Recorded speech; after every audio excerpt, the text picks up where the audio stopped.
Welcome to my top tip video. This week is all about floating easels. I'm really excited because this is something that is so easy to create and you can use different themes. For this week we're using cards for men because it's one of the areas that everybody asks me for ideas, and this is one technique I would recommend you have a go.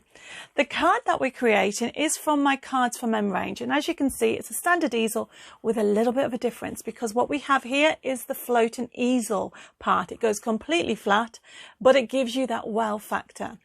Now, the items that I've used are from my classic cards range, and we have them available as a USB key or a card making kit. So if you go over to my website on www.debbimore.co.uk, you will see a whole variety of Cards for Men products. For this project, I've already cut out all my elements and I've got my card base. So are you ready?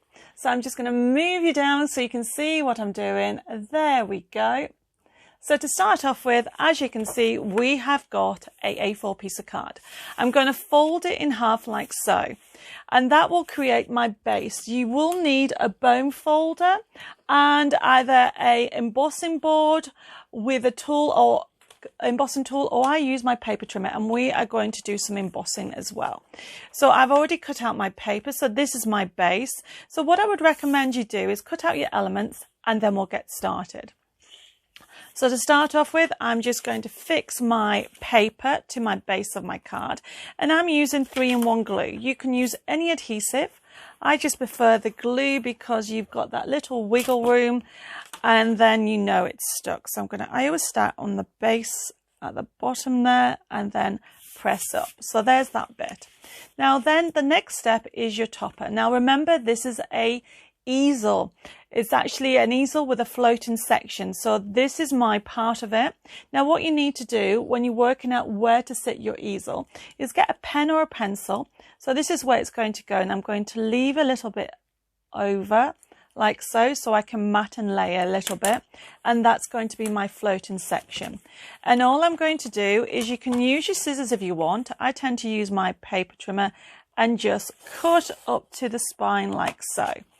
That gives me this section. So this is going to be my easel. All I do is fold it completely flat like so. Move the pen out of the way. So there's my easel part.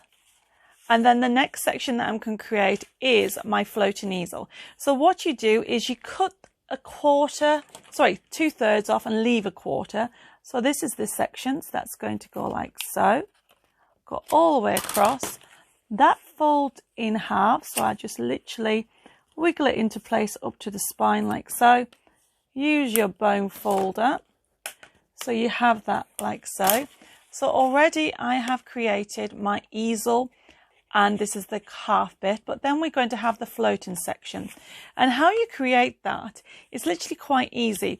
What you do is you put this to about there like so. Can you see that okay? So that is that bit, and then what you're going to then do is fold that back like so, and then that folds then forward, and you could decorate it if you want, but when you put it into your card it then floats. Can you see what I'm doing there? This bit sticks onto there, but we're going to decorate our card to get started. So I've already cut out my paper to the width that I want, and then I'm going to just make a little mark to cut the excess off. Now these have been printed off from the USB key, and I've also used items from the card kit, so you can see everything works hand in hand. Use your glue again, put it where you want it like so, then wiggle it into place. Now just to give a little bit of a contrast, I've got a little bit of mirror card there, and that's going on top. Oops, I'll get glue everywhere. This is live, everybody. Even though it's pre-recorded, I am not stopping. There we go.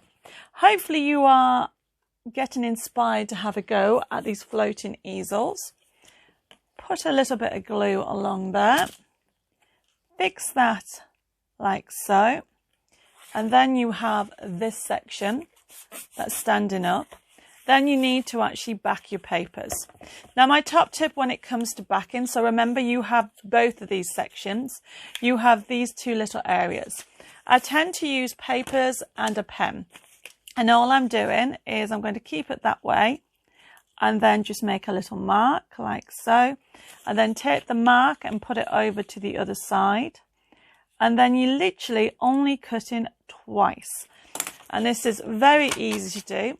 I'm using a Fiskus trimmer. You can use any type of trimmer out there. This one has a precision line, so I can line it up and cut and do exactly the same thing on the other side. And it makes it so much easier when you have the right tools. And then this bit is going to fix onto that like so. So we put that, wiggle that into place so you know it fits beautifully. And then this bit is going to go there, but I'm not going to stick onto the base yet. I am going to do everything else and then I will stick that on. Wiggle it into place like so, and then there's that bit ready. So we now have the easel part, and now to make it stand out, I'm going to use a ribbon strip. Now, as I said, these are from the card kit and also the USB key, but you can create using anything else. Now what I'm doing to give a little bit more dimension is using foam pads and a pricking tool. So all I'm doing is picking it up and pressing it down like so. Picking it up, pressing it down, and the top comes off. This is why I love using a pricking tool. Whoops, I only want one there. And then we'll have another one on there. And then the last one, just to go on the end to make it balance, goes on there and it takes the top off. We're going to put this in place. Now my top tip is let it almost go at 90 degrees, and when you're happy, press it down on one side, which is where it's going to go, and then slowly go down. Make sure you've got it straight. I've got it a little bit off at an angle, and then when you're happy, press both ends down. So you can see there's my easel section. This bit needs to stand up as well, so I'm just going to cut off a little bit more of that ribbon strip to fit it in place.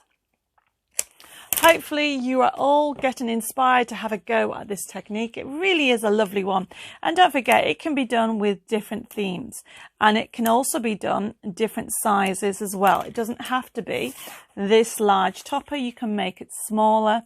The topper tells you the size, or I should say the width of the topper will tell you the size.